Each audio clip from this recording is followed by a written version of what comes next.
If you have a disability claim, it's quite possible that a private investigator will be on your tail at some point. Think about it. Insurance companies make money by collecting premiums. They don't make money by paying claimants, right? Makes sense. The insurance company wants to catch you engaging in activities that are inconsistent with your work restrictions. If you have a limitation on lifting, say, 10 pounds, it's quite possible that a private investigator could be watching you, and he's going to try to catch you and make it look like you're lifting 10 pounds or over it or whatever. I mean, these guys are out there, so there's lots of sneaky tactics these guys use, and the laws change from state to state, but usually what they do is they videotape you, and then they use video grabs, and they'll take a picture of you picking up like a paper bag from the grocery store.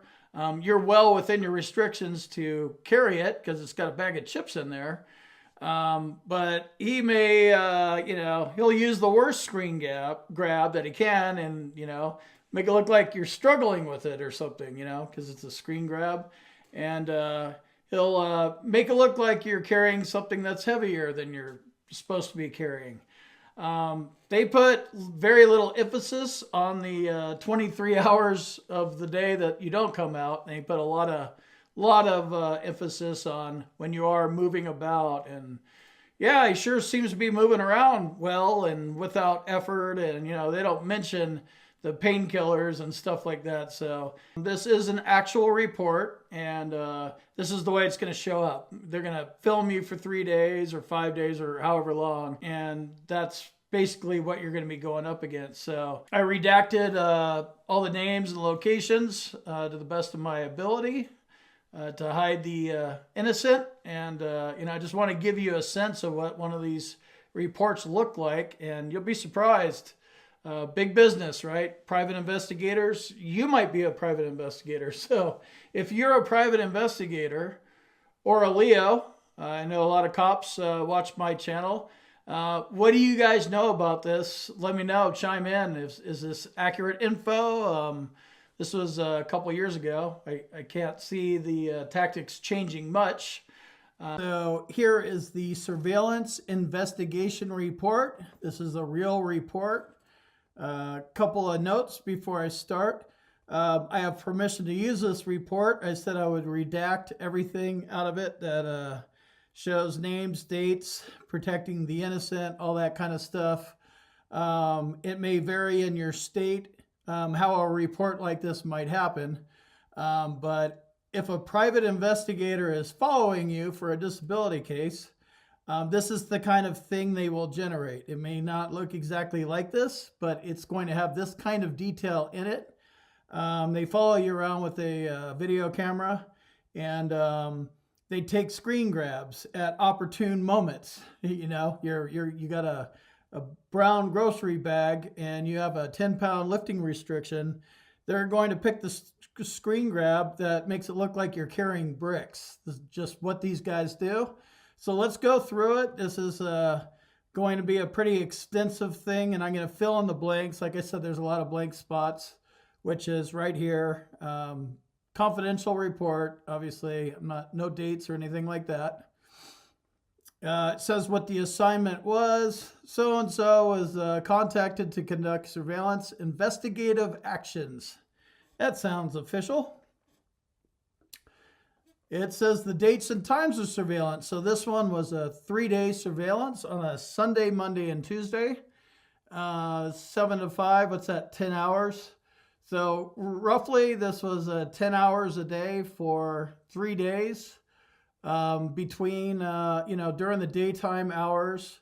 They didn't report on the night, obviously. And again, not sure what all the current surveillance techniques are. I know drones are legal now. I don't know how they use them. I wouldn't be surprised if they're flying those things around. I know they can't go trespassing into your backyard and go filming into your house and you go out there and beat the shit out of them or shoot them or something like that. So there's rules that they have to follow. But anyway, let's go through it. So investigation summary. The investigator arrived at the subject's reported residence. address is missing. The residence is described like this.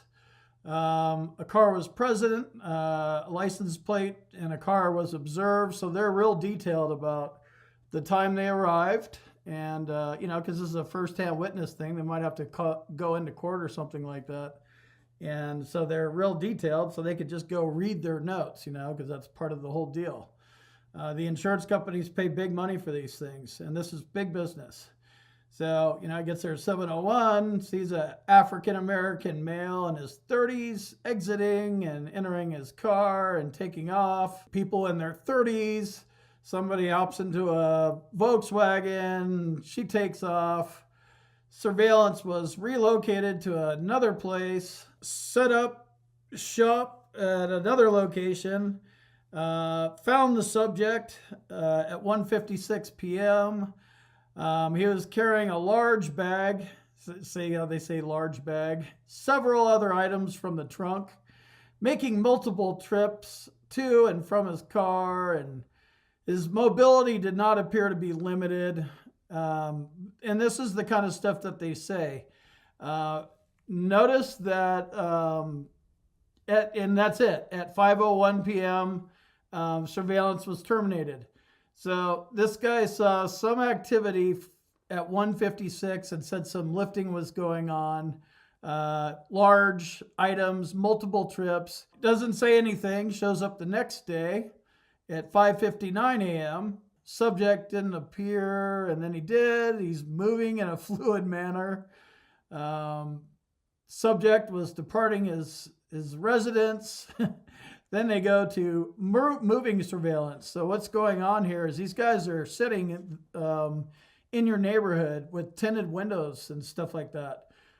So you can't really see them even if you're really looking for them. If you live in a crowded city, it's really tough to spot these guys. I mean, that's what they do. So anyway, he's moving and he departed his vehicle. Moving surveillance was initiated. And they're hitting all the times, right? Pulled into a jack-in-the-box. Due to the heavy flow of traffic, the investigator continued surveillance from a safe distance. Went back. He's carrying the jack-in-the-box. Like, maybe that's heavy or something like that. He was talking to somebody on the stoop, and no further activity. Surveillance was terminated. So that's 2 full days of 10 hours. A little bit of movement, some other people, some dogs, jack-in-the-box, brief walk around the block.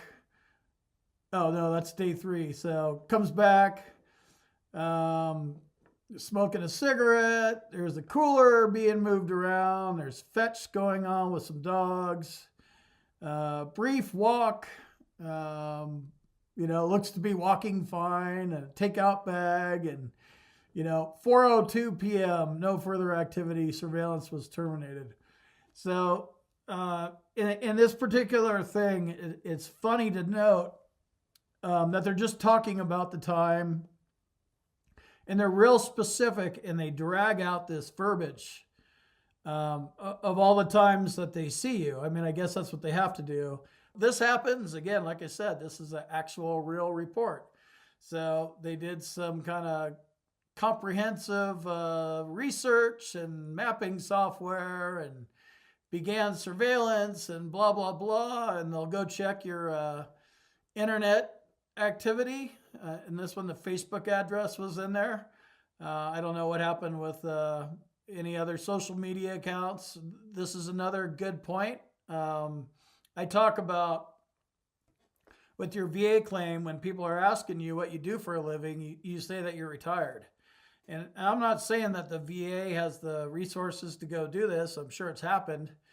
Just something to keep in mind. They check your social media. In this case, this is an actual report, and they said they checked the Facebook account. Looking for professional licenses, hunting licenses, concealed weapons record, FAA certs, all this stuff, right? So then they do a summary of filmed activity. That's funny. So 11 minutes of video was obtained of the subject over the course of 3 days. I don't think this is a very successful run in this particular case, but you can see what they're saying. Carrying a large bag, trunk of vehicle, making multiple trips. So in this 2 minutes of video, they're trying to paint all sorts of stuff this person was doing. Then there's 5 minutes of video of walking dogs and went to Jack in the Box and, painting that up. Then the third day, there's 4 minutes. He's carrying a cooler and a chair. And of course, they're not saying what kind of, is it a beach chair or is this a 500-pound massage chair?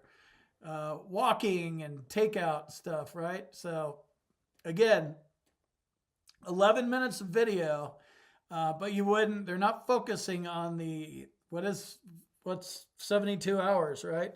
They're focusing on 11 minutes out of 72 hours. This is where this guy was living. He has this vehicle and that vehicle. Investigator, probably should have put his name in there. And they talk about the surveillance more in detail. 7:50, this gal was checked out, and some kids and DMV records, and then they go take the videograps. Like, here's some pictures of the videograps.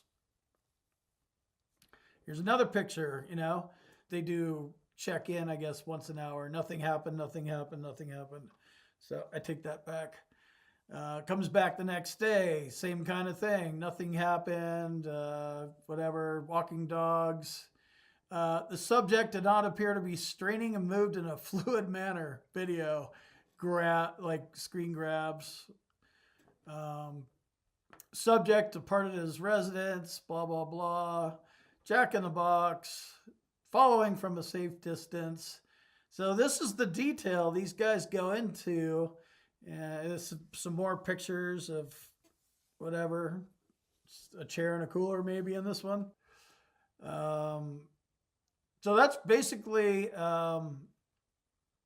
what these guys do. They do it for a living, and they're out there and they're creeping around. This, I can tell you, is for a workers' comp claim.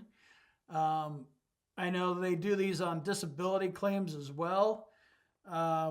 I'm not sure how much they do this with Social Security disability or VA disability, but I know it's been done. Again, I don't know the exact details. It varies from state to state.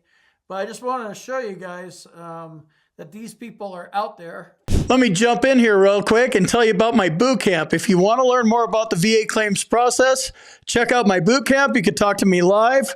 There's a link on the website. And in the description, combatcraig.com. And also, if you need medical evidence, like a nexus or documenting your symptoms properly, go to our website, combatcraig.com, and it says medteam/nexus letters. Click on that link, fill out the form, boom, you're done.